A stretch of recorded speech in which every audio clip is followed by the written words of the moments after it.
السلام علیکم ورحمۃ اللہ وبرکاتہ۔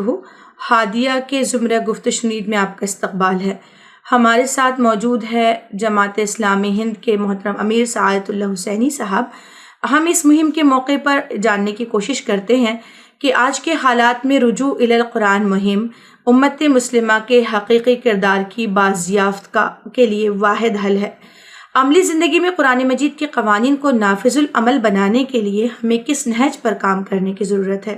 تو محترم سے ہم سمجھیں گے۔ بسم اللہ الرحمن الرحیم، نحمدہ ونصلی علی رسولہ الکریم۔ تو عملی زندگی میں قرآن کی تعلیمات کو نافذ کرنے کے لیے میرے خیال میں سب سے پہلی ضرورت یہ ہے کہ قرآن کی تعلیمات کا شعور بیدار کیا جائے۔ اتنی دینی تحریکوں، مدرسوں، علماء اور دیگر کوششوں کے باوجود واقعہ یہ ہے کہ قرآن کی بہت سی باتوں پر آج بھی پردے پڑے ہوئے ہیں۔ عام لوگ ہی نہیں بلکہ اچھے خاصے پڑھے لکھے لوگ بھی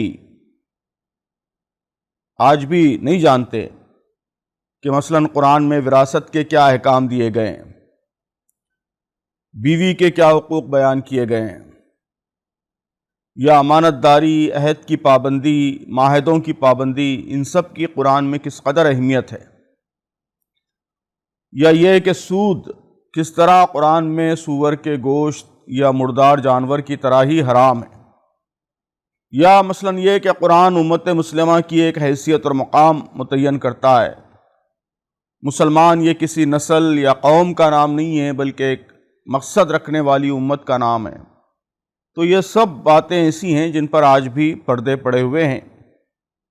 تو ان سب باتوں کا شعور عام ہو، یہ میرے خیال میں پہلی ضرورت ہے۔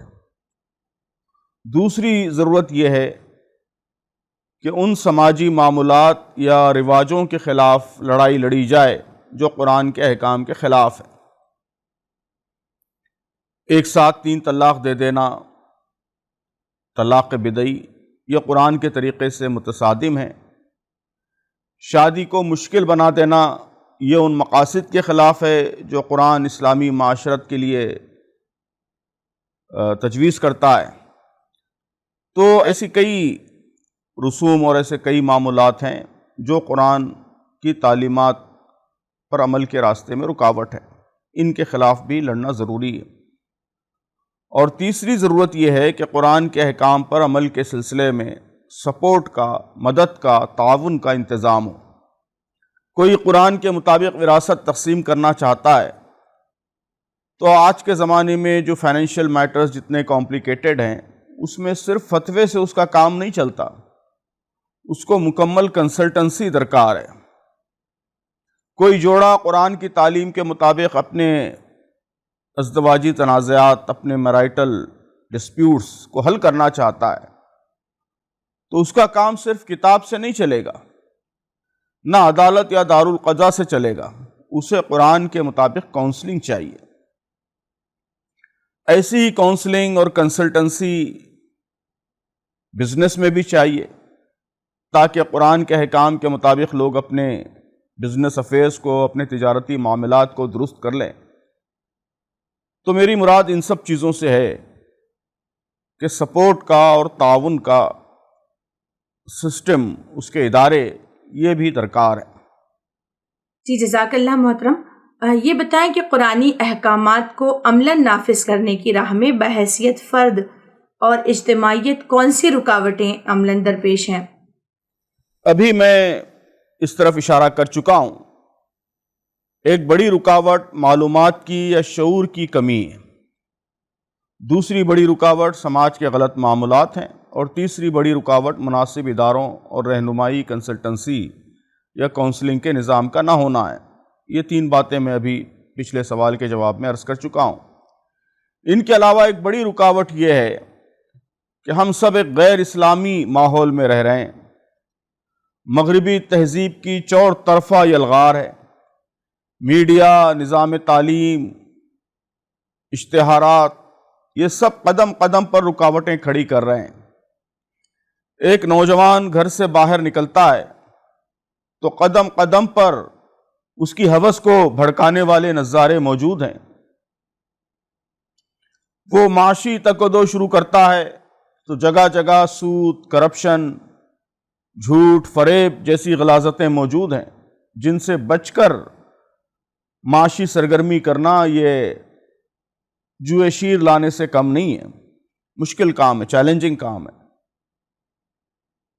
وہ گھر سے باہر نکلتا ہے تو گھر سے باہر کی زندگی میں کہیں خدا کا نام ہی نہیں آتا۔ دھیرے دھیرے اب یہ تصور ہی معدوم ہو گیا ہے کہ گھر کے باہر کے معاملات میں، زندگی کے اجتماعی معاملات میں بھی قرآن کی کوئی رہنمائی موجود ہے۔ تو میں سمجھتا ہوں کہ یہ سب سے بڑا چیلنج ہے۔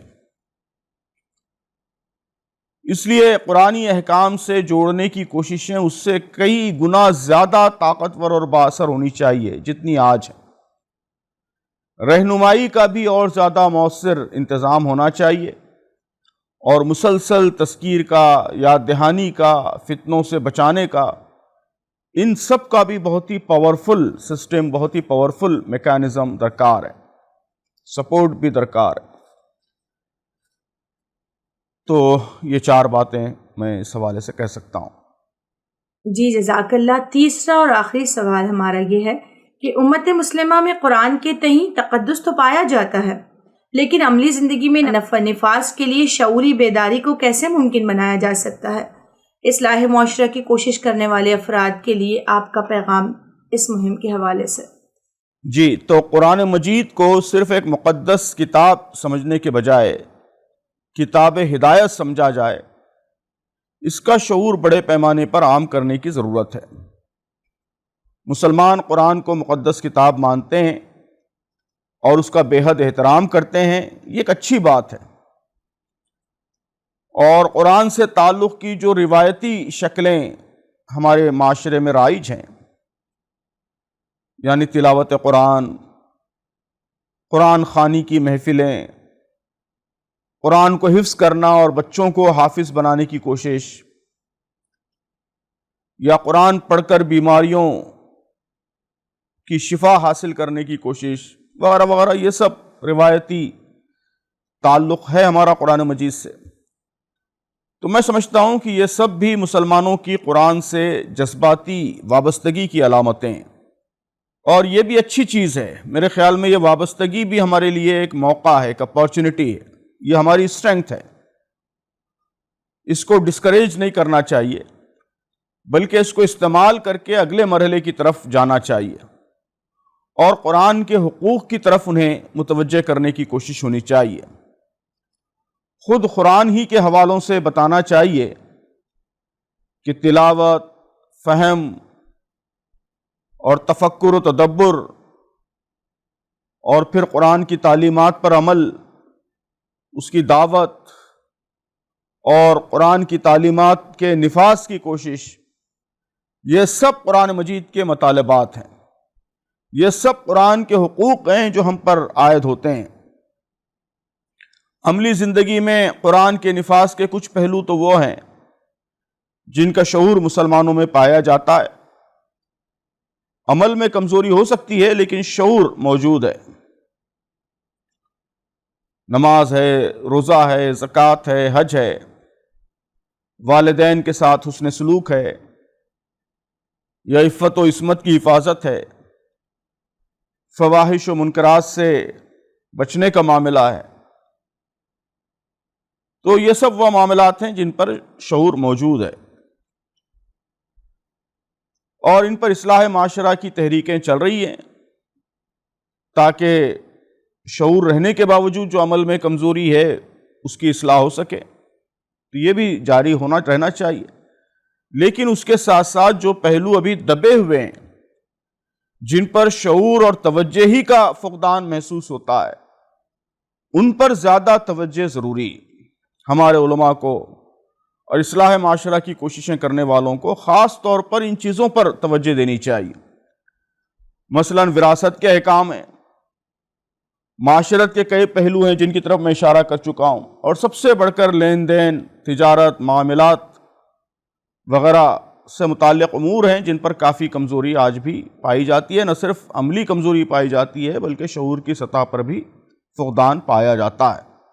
میں اس موقع پر بس ایک ہی گزارش کرنا چاہوں گا کہ اصلاح معاشرہ کا مطلب اب امت میں صرف تقریریں اور جلسے بن چکا ہے۔ اصلاح کا بس ایک ہی فارمولا پوری امت میں ایک طرح سے رائج ہو چکا ہے کہ جس مسئلے پر اصلاح مطلوب ہے اس پر تقریر کیجئے، جلسہ کیجئے یا زیادہ سے زیادہ کتاب بانٹیے۔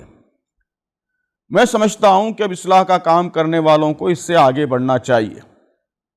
اب چیلنج بہت شدید ہے، برائیوں کا سیلاب اپنی پوری قوت کے ساتھ ہمارے گھروں کے دروازوں تک پہنچ چکا ہے۔ مغرب کی بے حیا تہذیب کے ساتھ ساتھ اس کے پہلو بپہلو اب مشرکانہ تہذیب کی الغار بھی بے حد شدید ہو گئی ہے۔ تو ایسے حالات میں کام کی رفتار بھی بڑھنی چاہیے اور طریقے بھی مزید ایڈ ہونے چاہیے۔ اب ضرورت گھر گھر پہنچنے کی ہے، ہر گھر پر دستک دینے کی ہے۔ صرف بیداری لانا، معلومات میں اضافہ کرنا یا تذکیر و یاد دہانی یہ کافی نہیں ہے، بلکہ مسائل کے حل کے راستے ڈھونڈنے کی ضرورت ہے۔ اس حوالے سے کچھ باتوں کی طرف ابھی سابقہ سوالات کے جوابات میں اشارے کر چکا ہوں۔ اصلاح معاشرے کا کام اب نئے ادارے چاہتا ہے، مضبوط سپورٹ میکانزم چاہتا ہے، ٹھوس پلاننگ چاہتا ہے، اس پلاننگ کو، ان منصوبوں کو نافذ کرنے کے بہت ہی سوفسٹیکیٹڈ ٹولز چاہتا ہے۔ اس موضوع پر میں نے بہت تفصیل سے اپنی کتاب اصلاح معاشرہ میں بحث کی ہے۔ اس بات کی ضرورت ہے کہ اس ڈائریکشن میں ہماری کوششیں آگے بڑھیں۔ اللہ تعالی ہم سب کو اپنی ذمہ داریاں بحسن و خوبی ادا کرنے کی توفیق عطا فرمائے۔